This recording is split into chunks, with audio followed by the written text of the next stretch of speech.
Hey there! I wanted to share this little project with you to demonstrate the core possibilities of the painting with paper technique I've developed over the years. One of the most common questions I get is about paper. And yes, paper is obviously important, but there seems to be a strong belief that if you don't have the right kind of paper or enough variation in paper color, you won't be able to create sophisticated or visually appealing artwork. This couldn't be further from the truth. In this tutorial, I hope to show that you can use my painting with paper method, even with a very limited selection of colored paper strips. Before we begin, here's a quick rundown of the materials I'm using. The background surface is a thick mound board, though other surfaces can work too, as long as the top layer is paper-like. That's because the glue I use for my artworks is washable PVA, which needs a porous, paper-like surface to adhere properly. Next, I've got a pair of scissors, something round like a cocktail straw or a rounded pencil to shape the paper strips with, and a variety of clips to hold the paper in position. As for paper, I'm working with three main colors, red, green and yellow. They're cut into strips that are 13 mm wide, and the paper weight is about 250 GSM. But it doesn't have to be exact. Anything between 180 and 280 GSM will feel quite similar and work just as well. So don't worry too much about the precise GSM. It's really not that crucial. You can work with even lighter strips. In fact, the fourth color I'm using here is just plain printer paper, 80 GSM, also cut into strips. As you can see, it's much thinner and flimsier than the colored ones. I'm going to start by outlining the apple, and while I do that, I'll share a few more tips about working with paper.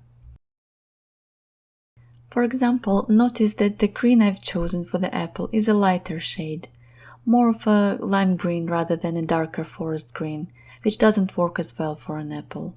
So if you don't have a lighter green, I'd recommend skipping green altogether, or maybe replacing it with orange. The result will be different in terms of the color palette, but it can still look really nice. For the apple stem and all the outlines, I'm using the same rate paper strips that I'll be using later to fill in the interior. In my usual art practice, I often choose much heavier paper for outlines, sometimes as thick as 1000 GSM, because I like the sturdier, bolder lines that very thick strips can create. However, the purpose of this tutorial is to show you that the method still works even if you don't have access to heavy paper. This 250 GSM strip will work just fine as long as it's securely attached to both the background and any neighboring strips. To do that, I make sure the entire bottom edge of the strip is coated with PVA before positioning it. The key here is to use really thick PVA glue. You can achieve that by squeezing out a puddle of glue and letting it sit for a while, sometimes an hour or even longer. It depends on how runny your PVA is and how much you've poured out. Check on it every now and then to see when it's reached a thicker consistency. Working with thick PVA is just so much easier than using it when it's runny. Just a quick note, I'll be speeding up the footage here and there, so don't worry if your process isn't as fast. That's completely normal. When it comes to the outlines, once you place the strip in position, you'll need to hold it there for a little while until the glue starts to set. Otherwise, it can shift around. I've cut out the parts where I'm just sitting and waiting for the glue to dry, so you'll need to use your own judgment with timing. The most important thing at this stage is to make sure the glue is fully set before moving on to filling in the inside areas. That's because we'll be using the outline strips as anchor points to attach the inner pieces. If the outlines aren't firmly secured, the whole structure can start to move, which will make everything more difficult.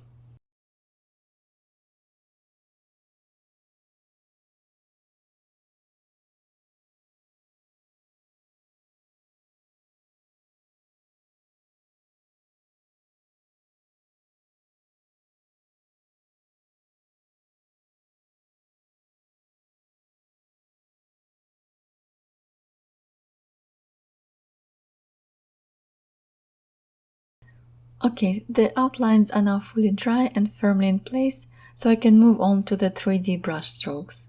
The basic element of the painting with paper technique is a tightly bent and folded strip of paper. I fold the strip multiple times, alternating the direction of each bend. If you let go at this stage, it forms a zigzag shape. I usually press both ends together to make sure the folded bundle isn't too loose. Then I dip the bottom in the glue puddle, place it where I want it, and secure it with a clip. I'll repeat the same process with the red strip, this time shaping it a bit with a rounded tool, so that it follows the curve of the apple more naturally than a straight folded strip would. Again, I dip it into the glue and attach it to the outline strip using a couple of clips. So far I've been using just one strip per brush stroke, but you can fold 2 or more strips together to create a longer or thicker brush stroke. That can help you work a little faster, but speed isn't the goal here. The real advantage of using 2 or more strips is that you can mix colors and create a much richer color palette. In fact, I rarely fold 2 strips of the same color together, only in small areas where I want strong, vivid accents. For the other 90% of the work, I mix and match colors to create subtle color variations and visual interest. From just these 3 colors plus white, I can actually create over 23 subtly different combinations of color brushstrokes. By folding together 2 or 3 strips from this limited selection, mixing red with yellow, with green, with white in different combinations and even order, I can achieve a surprising range of tones and variations, which add richness and complexity to the final piece without needing a huge variety of paper. I've started placing my 3D brushstrokes around the outer edge of the apple, since that's where the outline is guiding me. But with the clip still in place, I'm going to shift the direction of my next brushstroke. I'll create a sort of trapezoid shape that fits between the right edge and the small curved outline that defines the top area of the apple near the stem. Then I'll do the same on the left side, but using a different color combination. When I need to fold brushstrokes to fill a specific, not so straightforward space, the best approach is to go slowly and test each fold right next to the area I'm trying to fill. I've been using this technique for years, so in many cases I can guesstimate the length of each fold. But when I want the brushstroke to fit as tightly as possible and avoid large gaps, I slow down and take my time with it.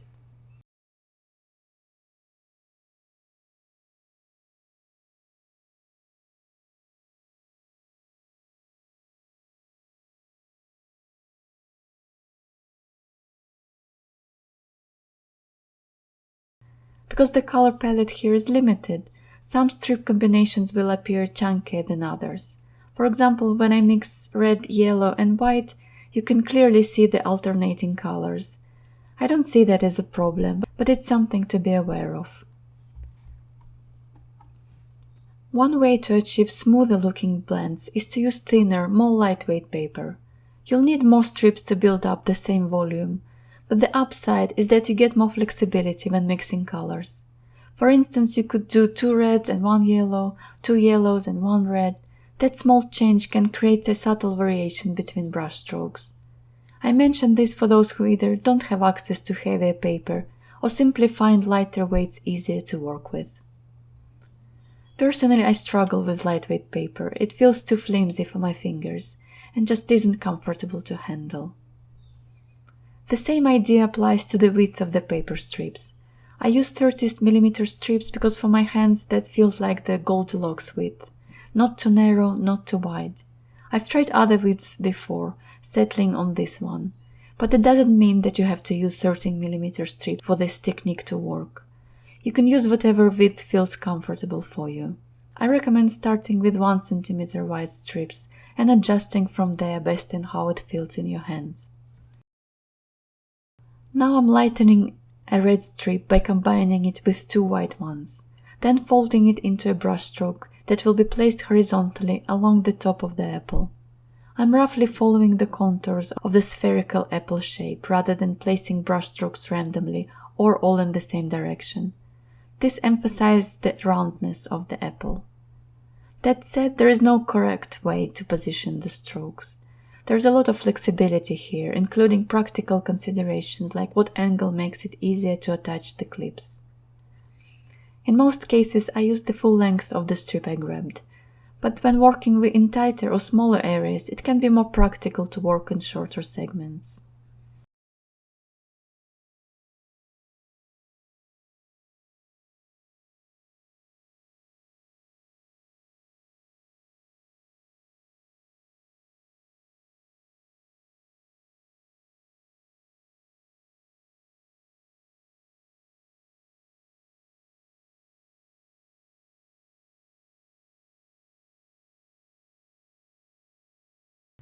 At some point, the clips can start to get in the way, so that might be a good opportunity to take a short break and come back to the artwork once all the glue has fully dried. That way you can remove all the clips at once. I often use this moment to assess the progress and decide if any adjustments are needed to how the piece is developing. When it comes to selecting which colors to mix, I usually aim for a gradual transition. For example, if I use pure yellow in one spot, I'll use that same yellow as a base for the next brush stroke and mix it with something else, like lime green. That mix then becomes a transition towards the pure green brushstroke that might come next.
Sometimes when I start folding two strips together and one of the colors doesn't come through as much as I'd like, I simply flip the folded bundle over to check the other side.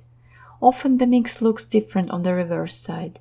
This can happen when the strips are slightly different in width, or if they shift during folding, so that one color ends up dominating one side. I don't see this as a problem, I just look at both sides and choose the one I prefer.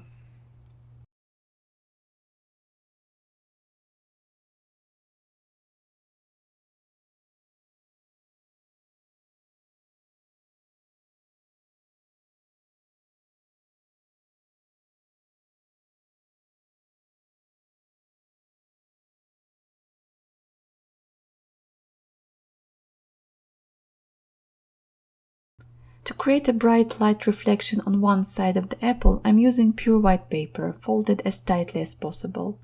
If the folded back isn't squeezed tight, the gaps between each fold becomes more noticeable. These gaps always appear significantly darker than the edge color, so when I want a solid, clean color, I compress the brush stroke tightly to minimize those gaps.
The apple is starting to take shape now, so I continue working around the perimeter until only a small opening is left in the center. I'll finish this area with brush strokes placed vertically, as that feels like the most straightforward approach.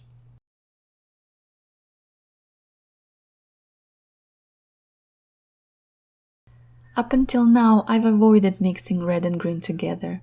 That's because mixing colors that sit on opposite sides of the color wheel, or colors with strong contrast in hue or tone, can often result in a muddy or unclear look. My general rule of thumb is to mix colors that are close to each other in hue. For example, I like combining warm tones like red and orange, or pink and orange, or yellow and cream, and mixing cool tones together, such as blue and purple or blue and green. That's not to say you should never mix contrasting colors, but it's important to test and experiment and observe the visual effect you achieve for each combination. And in general, avoid using such mixes extensively in large areas to prevent the artwork from becoming dull or visually confusing. So in this case, I'm blending red and green only in the central area, mainly to avoid oversaturating the entire apple. A few muted, slightly muddier colors can actually help balance out the composition, as long as they are used in moderation to complement the brighter brush strokes.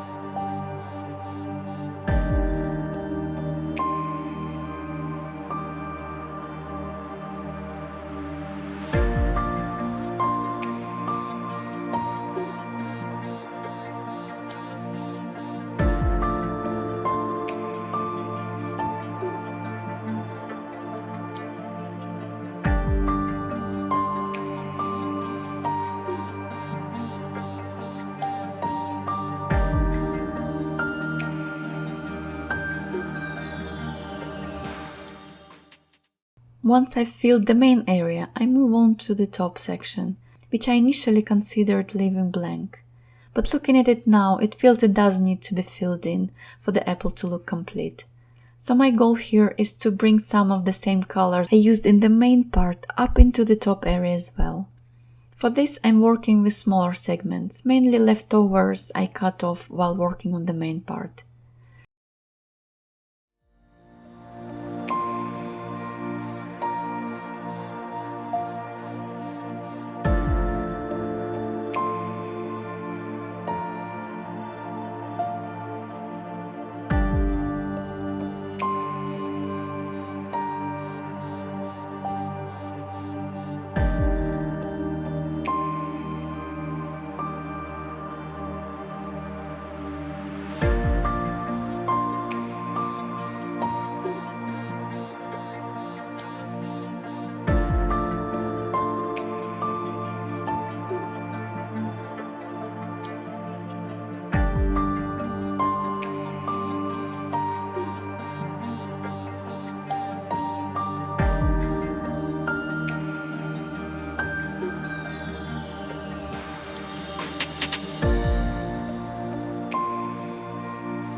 Here's how the apple looks so far. It's almost done, but there are still a few tweaks I'd like to make.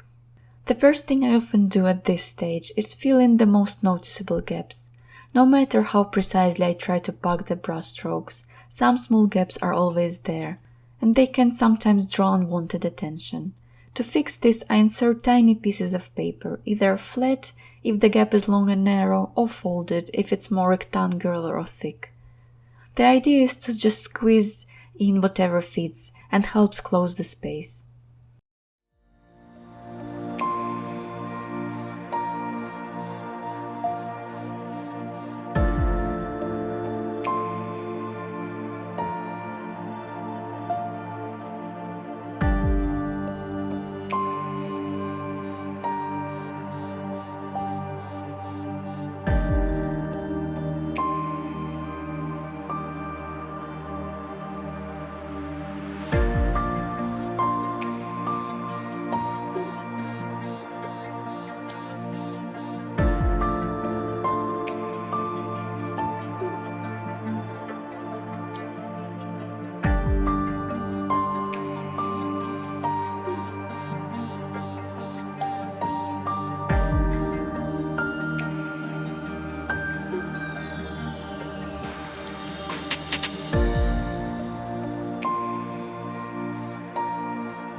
The final step I usually take is completely optional and only worth doing if you know exactly what effect you're trying to achieve.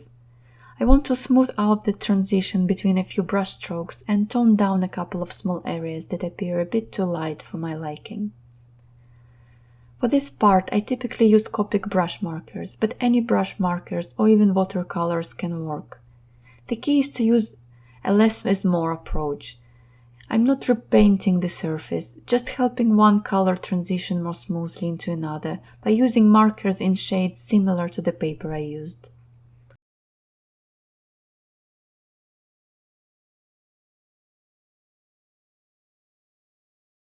The main tweak I want to make here is to break up the white light reflection into two segments to make it look more realistic.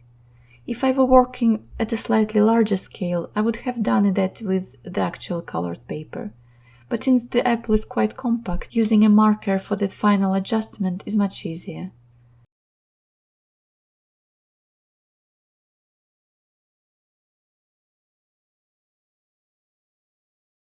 Here is a quick comparison of the before and after the marker tweaks. As I said, they are just minor adjustments. You can absolutely skip this step, especially if you're not sure about painting over your paper strips. Without a clear plan, it's easy to overdo it and risk disrupting your carefully balanced colors. I hope you enjoyed this little project and can see for yourself that a limited color palette doesn't have to stop you from trying the painting with paper technique, especially if you feel inspired to explore it yourself. If you enjoyed this kind of art making and would like to dive deeper, feel free to check out my online course Painting with Paper Foundations. You'll find the link in the description. I also really appreciate it if you give the link a like and leave a comment to let me know if you learned something from it, what you'd like to learn next, or if you have any questions. Thank you and happy creating!